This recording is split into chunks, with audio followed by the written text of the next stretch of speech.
神棚がちゃんと飾ってあります。60から始めたっていう人たちもいるしね。Годы спортсмена. Улетаем в день рождения Ленина. すみません、ちょっと。1981年、ソ連では空手が公式に禁止されました。というわけで、ロシアって今は空手が普通に盛んなんですけど、実はソ連時代には空手が禁止されていた時代があるんです。今回はその当時の話と今のロシアの空手道場のリアルを紹介していきます。どうも皆さんこんにちは。というわけでね、やっとロシアにも春がやってきましたよ。もうね、先週までね、雪が降ったりもう真っ暗闇で、ついに、晴れ間が来まして、見てください、この青空ね。いやー本当にね、寒かったですよ。冬長かった。11月から12月1、2、3、もう4月もね天気悪かったんで、もう10月から数えたら半年ぐらいのイメージなんです。花粉症がやばいです。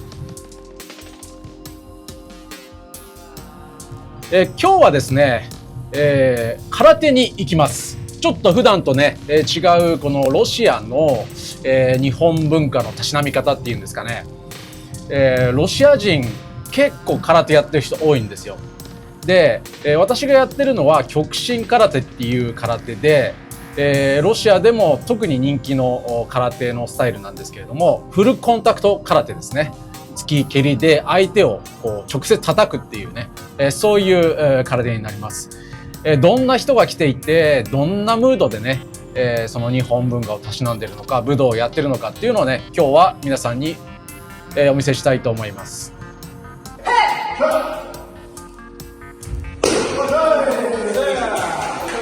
日本武道についてですが、ロシアで人気の日本武道、いくつか例を挙げてみますと、まず柔道ですね。柔道はオリンピック種目ですし、しかもプーチン大統領が柔道家ということで、ロシアでもものすごく人気がありますね。それと、私がやっている空手、それから剣道、あと弓道なんかもありますけれども、人数的にはね、少ないのかもしれませんが、いろんな武道がロシアでもたしなまれています。ちなみに韓国発祥のテコンドーも割と競技人口がいますね。テコンドーって空手から派生したんでしょってね、皆さん思うかもしれませんけれども、それは置いといて、じゃあなんでねテコンドーがそれほど人気なのかっていうことなんですけれども、テコンドーはオリンピック種目になってます。で、空手はオリンピック種目になってません。で、この違いって何なんっていうところをね、ちょっと話それるんですけれども、皆さんにご説明しますと、結局ね、空手っていうのは流派がたくさんありすぎて、きちんとルールが一つにまとまってないわけなんですよ。柔道は講道館っていうところの一つの団体で、一つのルールで、それでオリンピック競技化が簡単にできたんですよ。簡単っていう言い方は間違ってますが、オリンピック競技化ができました。で、テコンドーも一つのルールの中になんとか収めてね、いろんな流派はあったんでしょうが、一つの競技としてオリンピック向けのルールっていうのを作って、それで競技化されたわけなんですね。で、空手も東京オリンピックの時に、その年限りのねオリンピック競技として、競技化はされたんですけれども、やっぱりそのフルコンタクト空手と伝統派空手っていうところで、違いがあったり、そのフルコンタクトの中でもですね、全然もういろんな団体があって、なかなか一つの団体にまとまることはできないわけですね。一つの団体にまとめられなくてもですね、一つのルールにまとめられればというところなんですが、伝統派のその空手とですね、フルコンタクト空手ってなってくると、全然競技として違ってくるところがあるので、なかなか一本化できないと。で、一本化できないのであれば、ちょっとオリンピック競技としてはねというところで、まだ国際的に、認められてないというところがありまして、それで、空手とテコンドーで競技人口をですね、比べてみると、の方が割と商業化されていて、いろんな人にたしなまれやすいと。というわけで、ちょっと話はそれましたが、それなりに、テコンドーも商業的には広まっていると。空手はですね、なかなかそのルールを統一できなくて、商業として世界に浸透させることがなかなかうまくいってないという状況を説明しました。それでもね、すごい人気のスポーツですので、別に今の状態では問題ないって言えば問題ないのかもしれないです。ソ連時代の空手の話に戻しまして、そもそもなんでソ連が空手を公式に禁止していたかっていうと、武道を通じた結束は反体制につながる可能性があるというふうにされて、違法に空手を教えた場合は最大懲役5年の処罰が課されるということもあったそうです。空手はですね、KGB 職員や警察の特殊部隊にのみ許可されて、国家管理の武道というふうに位置づけられまして、一般市民が学ぶことは難しいという状況だったそうです。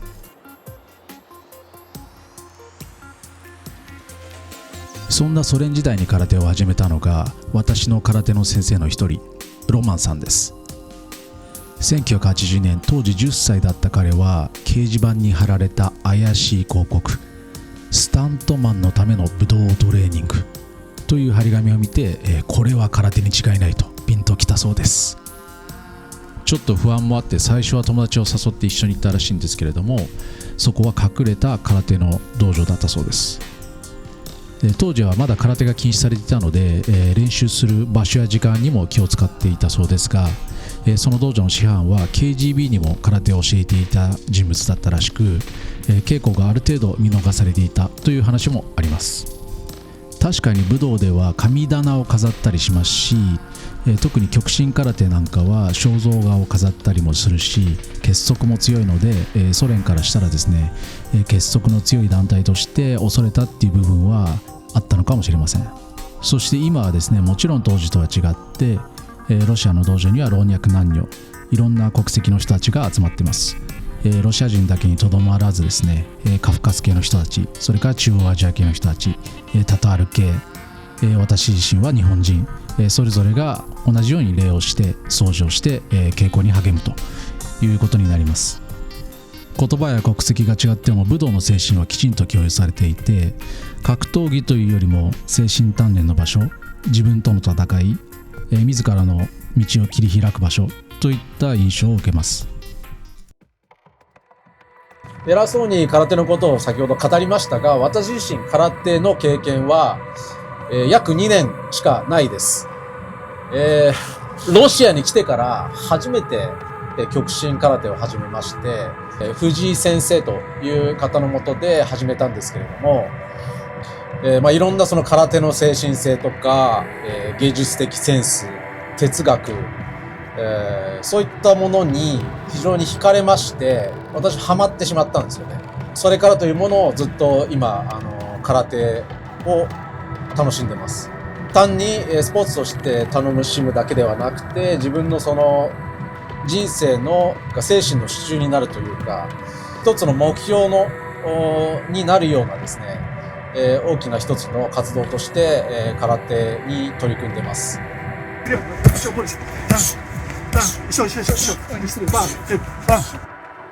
今回行くこの道場ですが、今日の先生に関しては女性の先生になります。で、教えてるレベルは、中級者、初級者から中級者ぐらいの人が多いという感じで、上段者たちはいないです。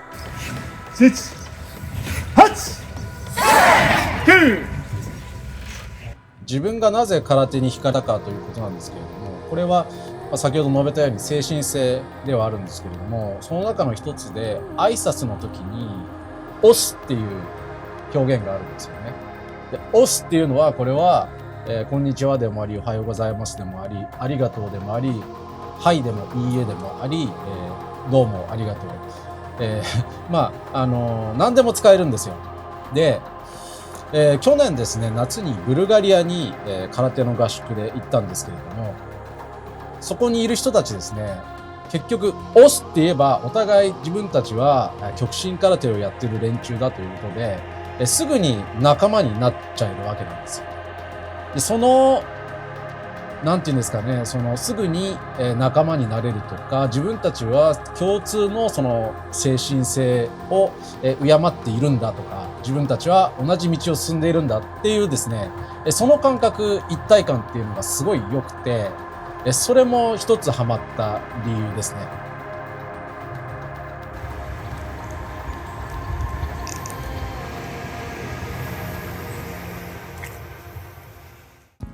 あとは他の武道にも言えることですけれども、道場に入るときに一礼をするとか、道場訓を述べるとかですね。一番好きなのは黙想ですね。稽古を始めるときに、正面に礼をして、姿勢を正して、黙想する、ね。で、お互いありがとうございますというところですね。それはもちろんロシアでも、同じように行われています。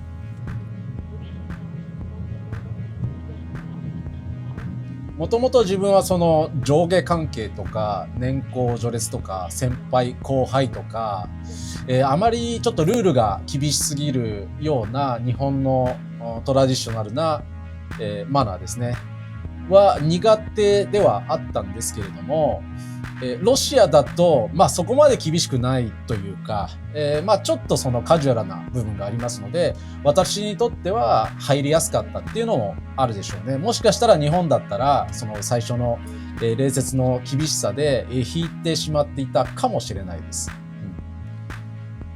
今はね、もう空手の道を進むということで、礼節と学んでやっていますので、日本の道場でもね、対応はできるんですけれども、やっぱり厳しいなって思うところはあります。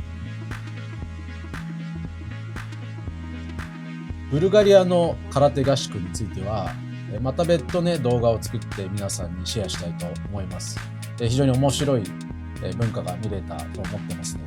その他ですね、これも去年になるんですが、カザンという町に行きまして、でそこで空手の大会に出たんですよね。まだ本当に空手始めて間もない頃なので下手くそなんですけども、すごくいい経験ができたので、それについてもまたビデオで紹介します。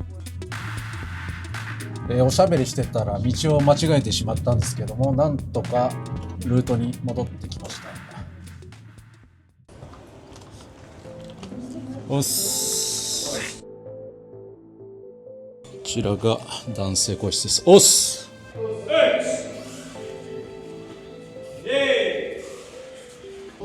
まだ始まってないんですけど、おっす。隣で、キッズクラスやってますね。日本だと道着着ないってありえないんですけど、ロシアだと、忘れてきたり着てない子がいたりします。でこれが私たちの道場で、こちらでトレーニングします。この2人の男性は道着着てませんね。月曜日で基本の稽古をするんで、基本的にみんな道着着てきなさいってことになってるんですけど、なんですかね、会社の帰りでなかなか道着洗えなかったとかで、着てこない人も結構いるという状況です。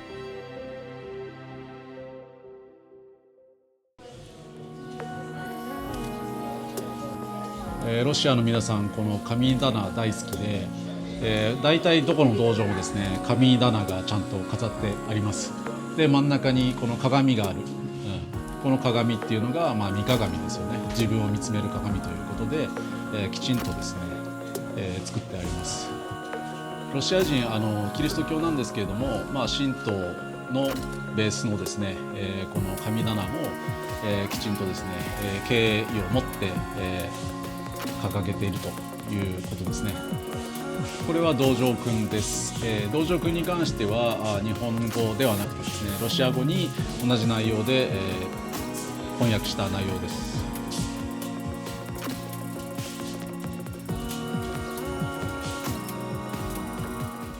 So Kirill, how long are you doing karate? For like 2.5 years already. 2.5 years? Yep. Ah, nice.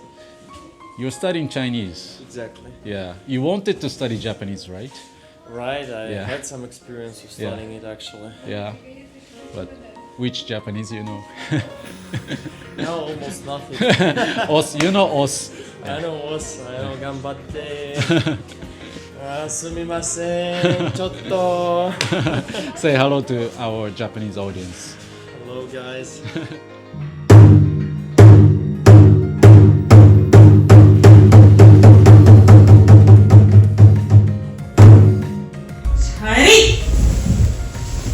こからは稽古の様子です。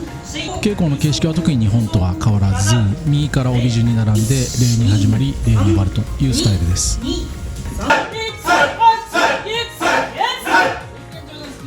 日によってメニューは違うんですが、基本稽古、移動稽古、型、組手、筋トレとこの構成が一般的です。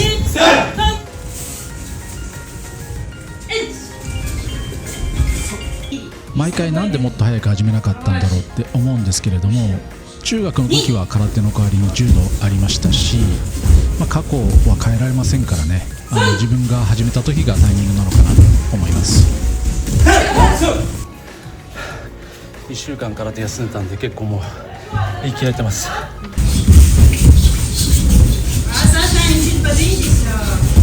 やっぱりこうやって見ると自分のできてないところが分かりやすくて、改善につなぎやすいですね。だいたい毎回どこかを怪我したり打撲したりして痛くなったりするんですけれども、ほっとけば治りますので、それも鍛錬の一つだと思っています。組手の練習の後、さっきはね最後型の練習してました。太極とかね、ピンアンとか撃砕とか聞いたことある方は、空手やってる方は皆さんご存知だと思うんですけど、皆さんと型やって、多分そろそろ仕上げだと思います。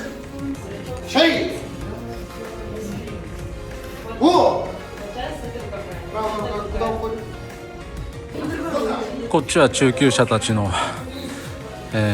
ホワイト道場、白い畳だからホワイト道場って言うんですけど、この子たち明日から日本に行って大会に出ますね。Завтра вы уезжаете, да? В Японию, да? А ты тоже? Хорошо.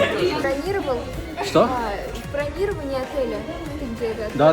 Только один человек указан. Это не страшно, только я. Но со мной будет еще один человек. 最後は筋トレですね。なんていうんですか、ケトル式のやつ、この重り持って体力トレーニングです。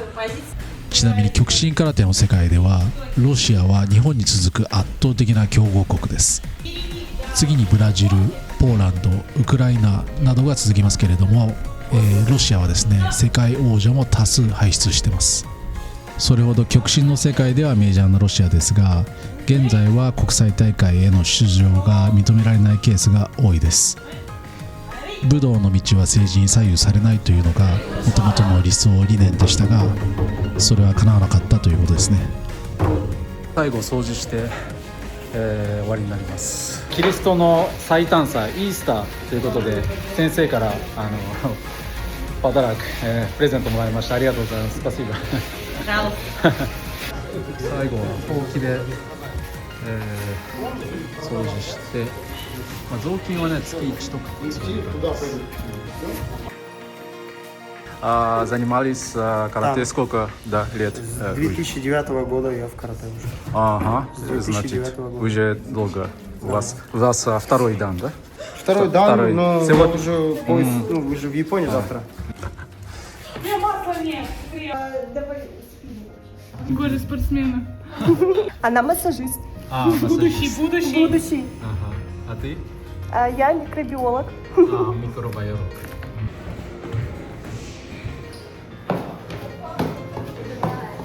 Саша, вопрос. Почему ты носила это красный жакет? Это для чего? Потому что вес гоняю. А? Вес гоняю. Вес. Ты участвоваешь в соревновании, да? Да. В Японии? Нет. Нет? Нет, в Москве. Но... С вами в одной категории. Ты завтра, да, вылетаешь Да, в Японию, да? Да.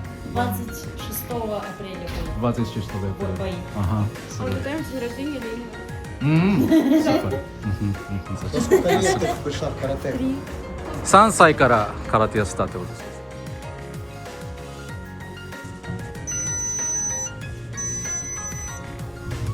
はい、というわけで空手の稽古終わりました。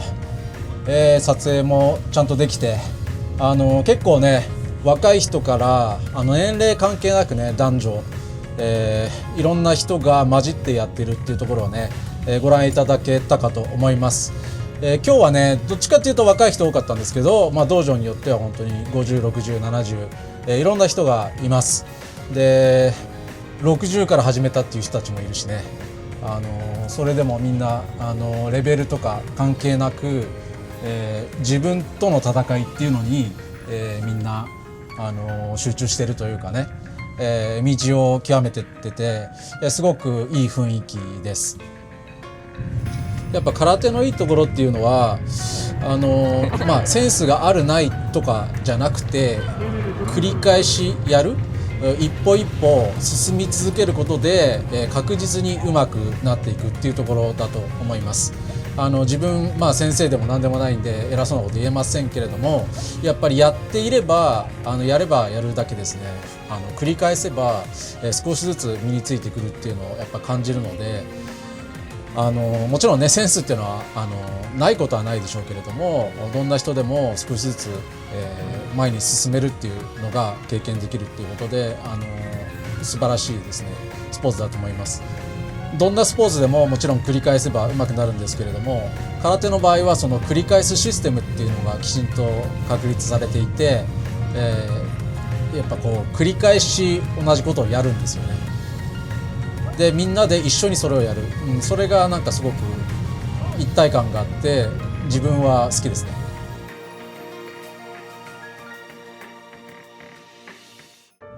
というわけでこの空手の稽古皆さん見られてどうでした？いろんな人がいて面白かったかなと思うんですけれども、私自身はこれ始めたのは、1年半から約2年前で、いわゆるですね2022年の事件が起きた後にいろんなことがまた難しくなって、うつうつとしてたんですよね。でそんな時に前に進もうと心に決めていろんな新しいことを始めたわけですよ。でその一つが空手でこれは本当にやってよかったですね。空手をやるとですねやっぱりどんな人でも自分が成長してるってことを感じるわけですよ。筋トレもそうですよね。別に年齢重ねても、年齢重ねるとなかなか自分が成長することってなくなってくるじゃないですか。でも筋トレとか空手は絶対に自分が成長するんですよ。絶対に自分がこう上手くなっていくっていうんですかね。若い人に比べてもしかしたら遅いかもしれないけれども少しずつ前進していく、それを感じられる。であとこの練習をしている間は嫌なことを忘れられるんですよね。嫌なことを忘れて自分に集中できる、稽古に集中できるっていうので結構自分の中で心の支えになった、そういうのがあって空手、始めてよかったなと思います。というわけで周りの環境は変わってもですね、武道の世界は武道の世界で続いていく、自分との戦いは続いていくということで、この動画を終わりにしたいと思います。皆さんどうもありがとうございました。